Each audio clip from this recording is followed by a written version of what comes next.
Essa noite, com muita alegria em meu coração, eu quero cumprimentar o nosso presidente da nossa convenção, pastor doutor Elias Cardoso, juntamente com essa magna e digna, honrosa mesa, e também todos que vieram esta noite. Eu quero saudar a todos com uma paz do Senhor. Quero convidá-los a abrirem as suas Bíblias Sagradas na carta ou no livro das Revelações, Apocalipse. Vamos ler o capítulo 1. É uma honra me fazer acompanhado do meu companheiro, pastor de uma das nossas igrejas, nosso chefe maior da religião ali em Diadema, pastor Silvio José. Uma alegria estar com o companheiro esta noite. Sua mãe, a irmã Benedita, que veio lá do Pernambuco, a vez primeira em São Paulo, o pastor já esteve antes. A segunda vez está trilhando aqui neste rincão abençoado que é São Paulo. Apocalipse no capítulo 1, quem achou, por favor, por educação, diga amém. Amém. Amados, nós vamos ler o versículo 3, se os seus senhores anelarem, desejarem e quiserem permanecer com a mesma aberta, nós vamos ler a palavra. Eu prometo, pastor Elias, que vou me esforçar para pregar assim uma palavra mais calma, mais educada, assim, mais assim professoral, né? Mas com a unção que está aqui, rapaz, na hora que descer essa unção aí, deu vontade já de voar no microfone e dar uns 2 gritos logo, aí, meu Jesus. E da unção que eu estou essa semana, rapaz, misericórdia. Só Jesus para me segurar aqui. Então eu vou pregar bem assim, pausadamente, paulatinamente, me segurando assim, fazer o máximo, pastor Israel, para tentar imitá-lo assim, bem calmo assim, com esta tranquilidade que lhe é peculiar. Mas eu sou pentecostal, de vez em quando eu esqueço e vou dar uns 2 gritos aqui. Glória a Jesus. O capítulo 1, quem achou, por favor, e por educação, diga amém. Amém. Vamos ler o versículo de número 3, que diz a Bíblia: bem-aventurado aquele que lê, bem-aventurado aquele que lê, vamos lá? Bem-aventurado aquele que lê, e os que ouvem as palavras desta profecia, e os que ouvem as palavras desta profecia, e guardam as coisas que nela estão escritas. Digam comigo: e guarda as coisas que nela estão escritas, porque o tempo está próximo. Digam comigo: porque o tempo está próximo. Podemos ler mais uma vez? Digam comigo: bem-aventurado aquele que lê, e os que ouvem as palavras desta profecia, e guardam as coisas que nela estão escritas, Porque o tempo está. O que, irmãos? O que, irmãos? O que, irmãos? Assentai-vos.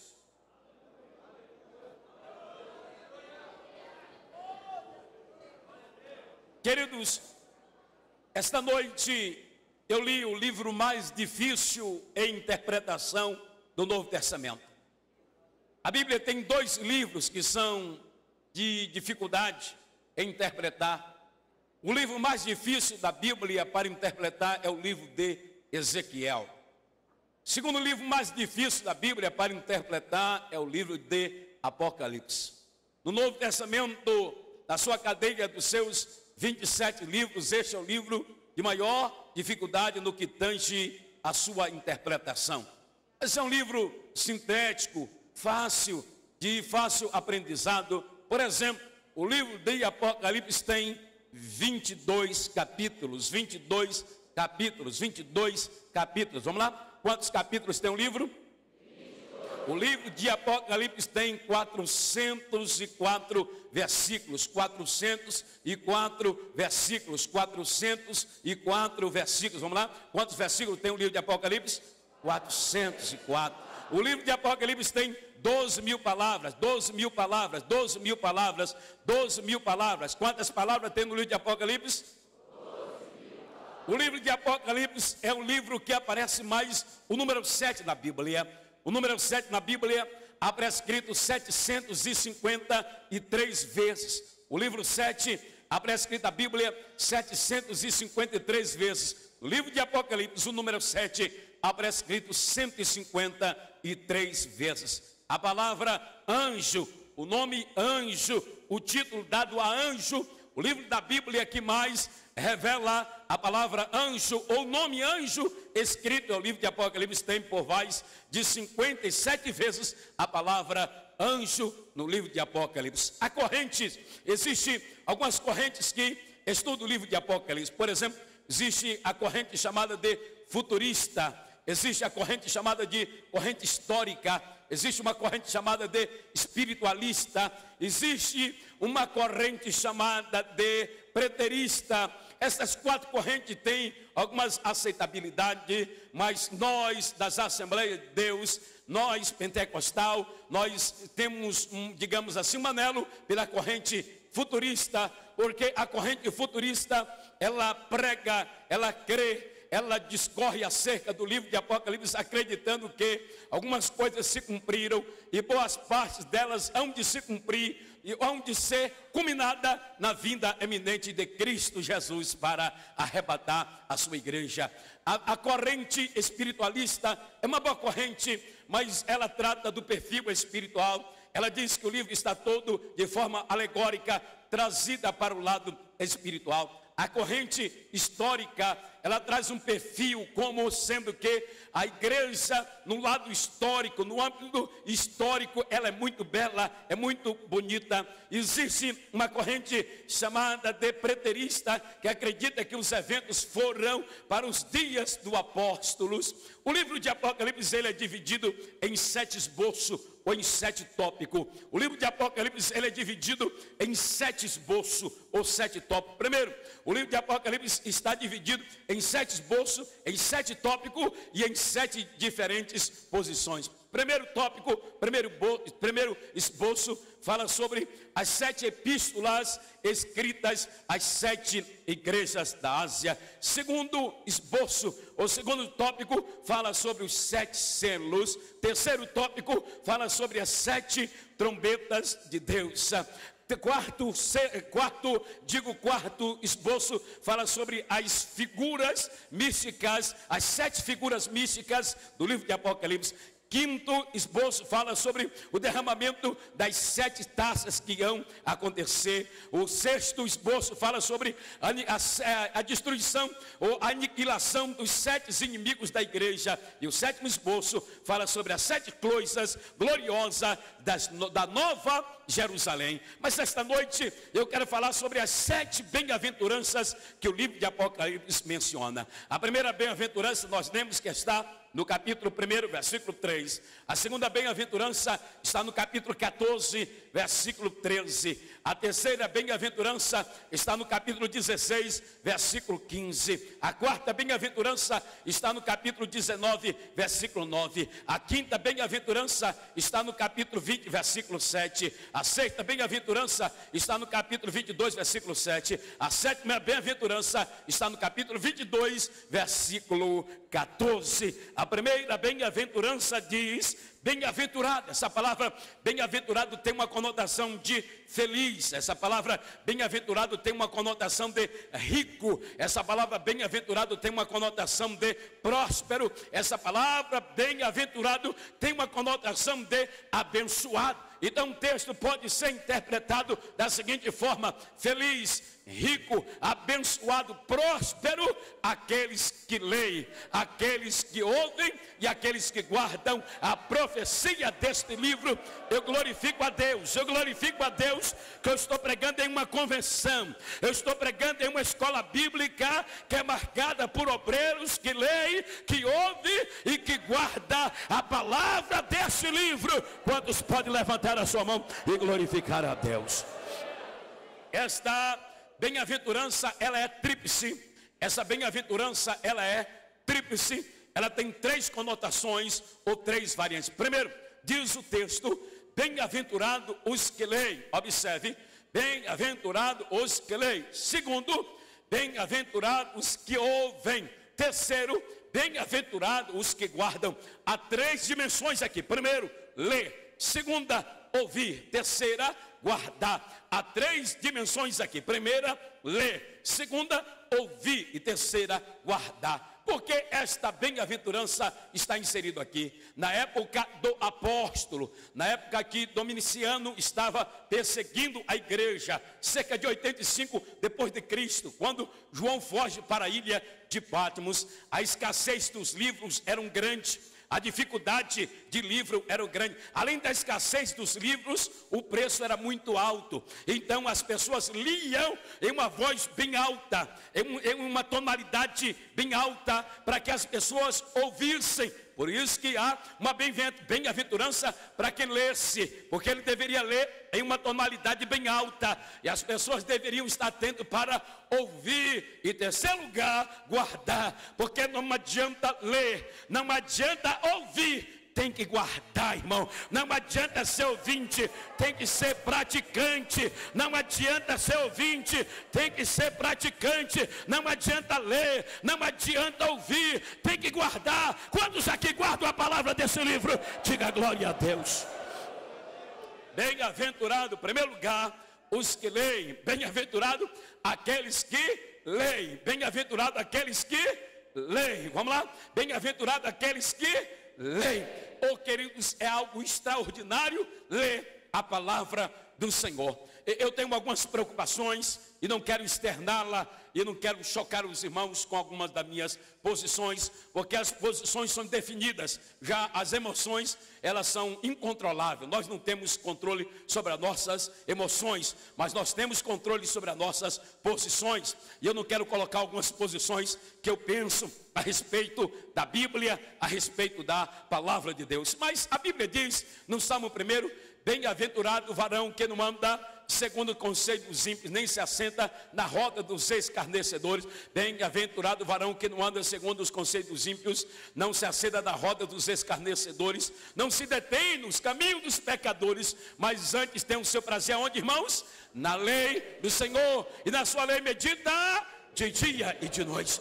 Quando o Senhor chamou a Josué para substituir a Moisés, o Senhor disse a Josué: assim como eu fui com Moisés, eu serei contigo. Versículo 8, agora tem uma coisa: não te aparte da tua boca o livro desta lei, mas antes medita nela de dia e de noite, para que vá bem e suceda em todo o teu caminho. Irmão, quer ser próspero? Irmão, quer ser abençoado? Irmão, quer ter um ministério profícuo? O segredo é ler a palavra. O segredo é ler a palavra. O segredo é ler a palavra. Salmista, no Salmo 119, ele disse: eu escondi a tua em meu para não pecar contra. 5 coisas interessantes no versículo 11 do Salmo 119. Primeiro, eu escondi. Quem esconde, esconde alguma coisa, sim ou não?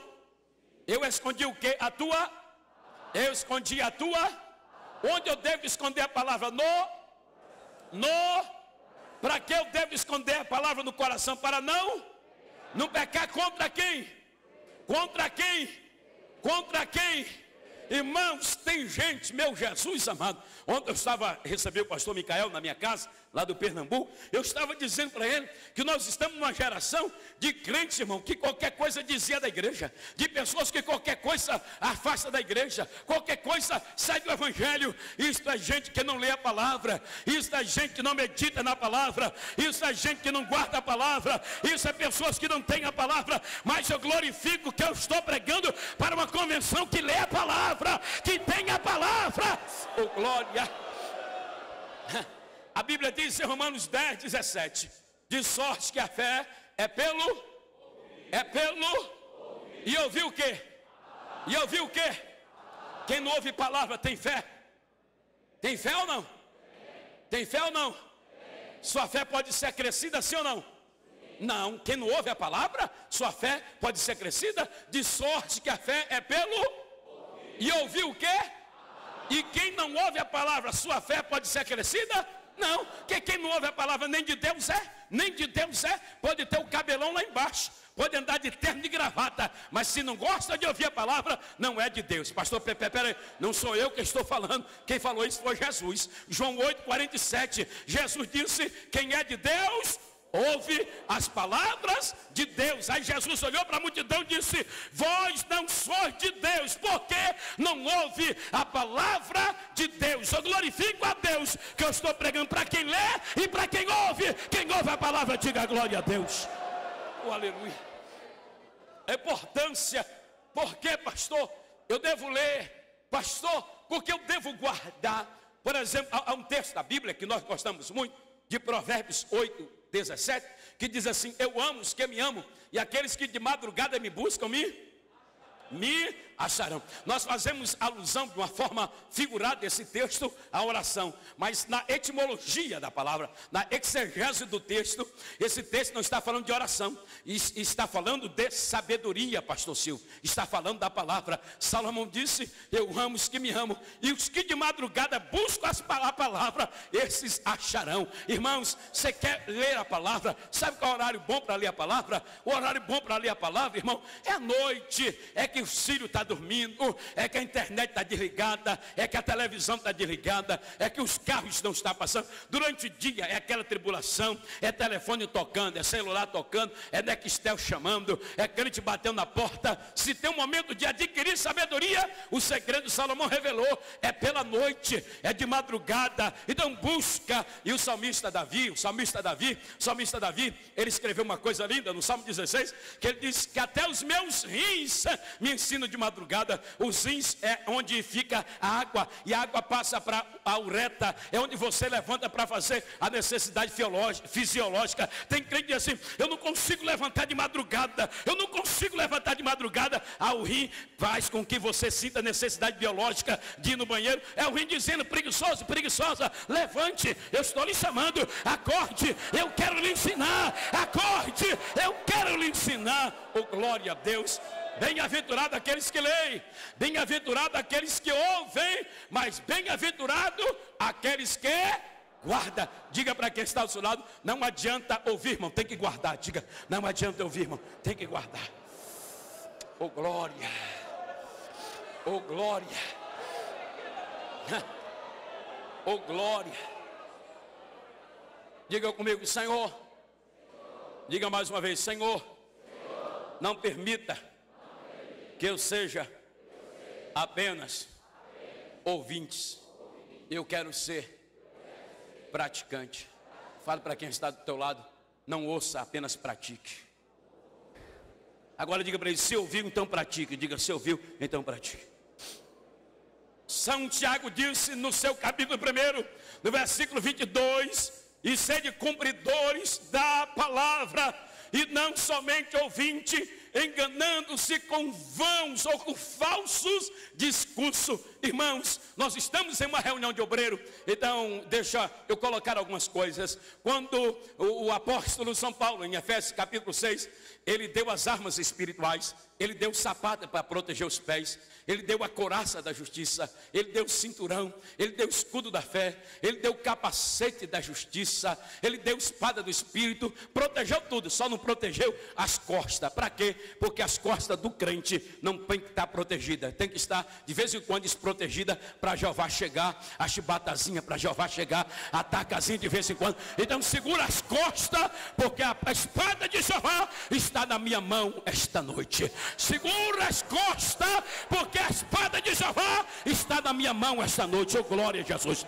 Não devemos ser apenas ouvintes, temos que ser praticantes. Não devemos ser apenas ouvintes. O discurso é fácil. Faça o que eu mando, mas não faça o que eu faço. Não é assim a oratória, digamos assim, na parte simplória, na parte teórica. Faça o que eu estou mandando, mas não faça o que eu faço. Amados, não sejamos apenas ouvintes, mas sejamos praticantes. O que será que nós podemos dizer? Como disse Gideão: olhai para mim e fazei aquilo que eu faço. Será que você pode dizer isso na tua igreja? Será que tu pode dizer isso lá no teu campo? Será que tu pode dizer isso na tua casa? Será que tu pode dizer isso para a tua família? Olhai para mim e fazei aquilo que eu faço. Será que você pode dizer, como diz São Paulo em 1 Coríntios capítulo 11, versículo 1, ele diz: sede os meus imitadores, como eu sou de Cristo. Irmão, nós somos pastores,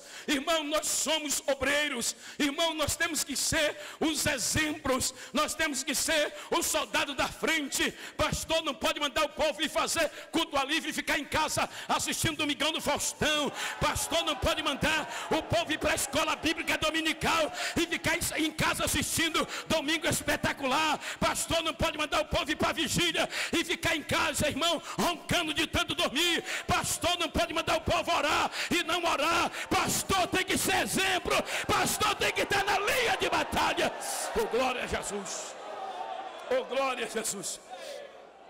Eu prego o evangelho há 21 anos. Pastor Felisberto está ali. E eu já dormi nesta igreja aqui algumas vezes, saudosa memória, irmão Benjamin. Na época eu não tinha carro, irmão Joel vinha pregar aqui com a irmã Andréia. Não tinha como voltar, irmão Benjamin dizia: dorme aqui, Nerida, dorme aqui, meu filho. Eu dormia, que era uma beleza. Oh, glória a Jesus. Há 21 anos, pastor Elias, eu prego o evangelho. O camarada pode não gostar da minha cara, pode não gostar da minha mensagem, pode não ir com o meu jeito, pode não gostar da minha oratória, mas ele tem que me respeitar como homem de Deus. Eu quero que levante o primeiro e diga: eu recebi um cheque sem fundo do pastor Nerildo. Nerildo esteve aqui e mexeu com a mulher de fulano de tal. Eu tive, Nerildo bebeu com fulano de tal. Eu quero que levante um.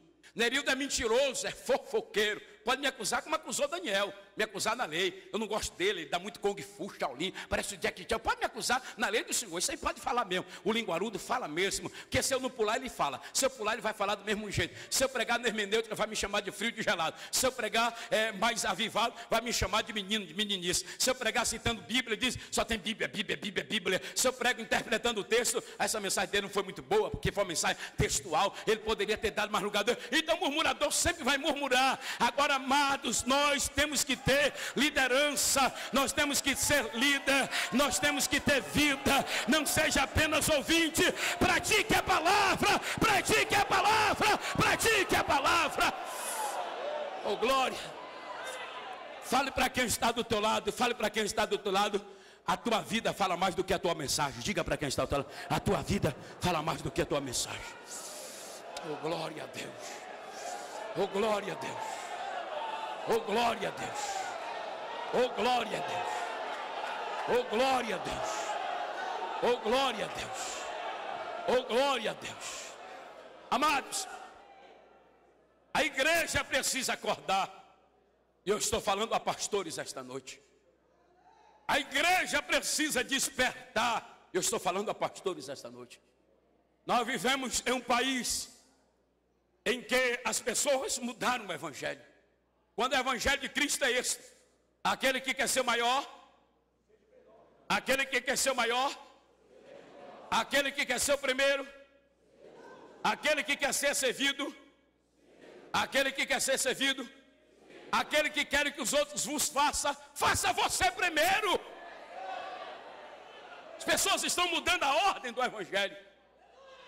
Pessoas estão pensando que evangelho, igreja é cabide de emprego. Tem pessoas que pensam que ser pregador é viver de emprego. Pergunta para a pessoa: qual a tua profissão? Eu sou pastor. Pastor não é profissão de ninguém. Pastor é sacerdócio. E sacerdócio é vocação. Sacerdócio é vocação. Sacerdócio não é profissão, é vocação. Sacerdócio não é profissão. Sacerdócio é vocação. E a Bíblia diz: ninguém queira para si, a não ser aqueles que foram chamados. Qualquer meninozinho hoje, de calça curta, não tem histórico na igreja. Ô irmão, você não é Bíblia não, é? Quando Davi venceu Golias, primeira pergunta é de Saul: de quem é filho esse menino? Qual é a origem dele? Ele congrega onde? Ele é filho de quem? Ele aprendeu aos pés de quem? Ele estudou com quem? Ô irmão, eu fui na igreja do pastor Silvio domingo, um diácono de uma determinada igreja. Pastor Silvio estava lá, um camarada com cabelo, irmão, raspou o cabelo aqui embaixo, fez uma, como diz na minha terra na Bahia, uma rodia aqui em cima, encheu de gel, meteu aquilo que o pessoal chama black power, uma pasta desse tamanho na mão, faltava dedo para pôr anel, tanto anel no dedo que não tinha mais vaga, Joel, na mão para pôr anel, de tanto anel que tinha no dedo. Eu disse: meu Deus. Aí o pastor estava dirigindo o culto e ficou de pé e disse: convide ele. Sabe o que ele fez? Subiu no púlpito, sentou na cadeira do pastor, da cadeira. Aí o irmão perguntou, disse: essa aqui é mais bonita, é maior, vou sentar nesta. Olha, irmão, olha quem está por aí pregando o evangelho. Olha quem você está recebendo na tua igreja. Olha quem você está levando para pregar no círculo de oração da sua igreja. É filho de quem esse menino? Qual o histórico dele? Qual o histórico dele?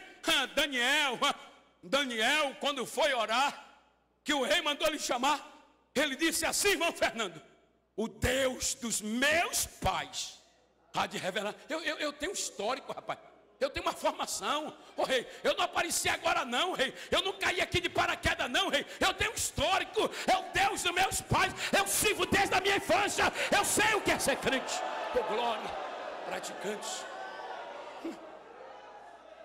E mais na frente, alguns anos depois, quando o rei mandou chamar, pergunta do rei para Daniel: és tu o mesmo Daniel? Tu é o mesmo ainda, Daniel? Porque São Paulo disse, no capítulo 4, da segunda carta a Timóteo, versículo 7, eu combati o bom combate, eu acabei a carreira, mas uma coisa você não pode me acusar: eu guardei, eu estou pendurando a chuteira, eu não estou jogando mais não, mas eu ainda sou mesmo, eu guardei a fé. Oh glória ao Senhor, oh glória ao Senhor, oh glória ao Senhor, oh glória ao Senhor. Não seja praticante, não seja ouvinte, irmão, mas seja praticante. Quantos aqui praticam a palavra? Porque o tempo está próximo, Jesus está voltando para arrebatar sua igreja. Amados, pastor Elias, não perguntei a hora. Pregar para mim é igual coçar, pastor. Eu começo assim e não paro mais. Pode mais um pouquinho, pastor? Quando o senhor achar que eu devo parar, o senhor olha para mim e fecha a cara assim. Porque eu sei que o senhor tem uma cara tão bonita. Se o senhor fechar a cara, eu sei que é para mim parar mesmo. Quando o senhor estiver dando esse sorriso, que lhe é peculiar,